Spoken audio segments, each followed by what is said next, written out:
قدرت کا سبق۔ بسم اللہ الرحمن الرحیم۔ السلام علیکم ورحمۃ اللہ۔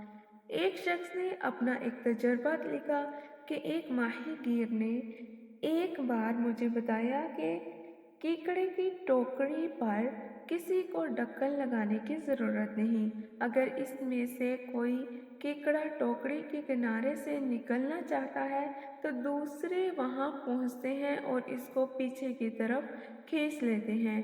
کیکڑے کی یہ فطرت یقیناً خدا نے بنائی ہے۔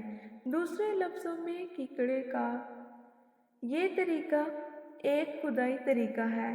کیکڑے کی مثال سے خدا انسانوں کو بتا رہا ہے کہ انہیں اپنی اجتماعی زندگی کو کس طرح چلانا ہے۔ اجتماعی زندگی میں اتحاد کی بے حد اہمیت ہے اور اتحاد قائم کرنے کی بہترین تدبیر وہی ہے جو کیکڑے کی دنیا میں خدا نے قائم کر رکھی ہے۔ کسی انسانی مجموعے کے افراد کو اتنا باشعور ہونا چاہیے کہ اگر ان میں سے کوئی شخص ذہنی انحراف کا شکار ہو اور اپنے مجموعے سے جدا ہونا چاہے تو دوسرے لوگوں کو اس کو پکڑ کر دوبارہ اندر کی طرف کھینچ لیں۔ ٹوکری کے افراد اپنے کسی شخص کو ٹوکری کے باہر نہ جانے دیں۔ اسلامی تاریخ میں اس کی ایک شاندار مثال حضرت سعد بن عبادہ انصاری کی ہے۔ رسول اللہ صلی اللہ علیہ وسلم کی وفات کے بعد خلافت کے مسئلے پر ان کے اندر انحراف پیدا ہوا۔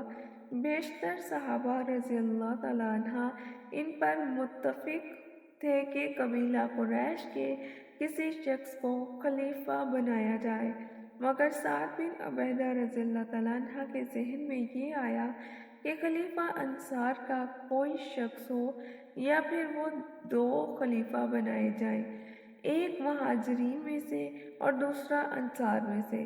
مگر تاریخ بتاتی ہے کہ سعد بن عبادہ کے قبیلے کے تمام لوگ اپنے سردار کی راہ میں رکاوٹ بن گئے۔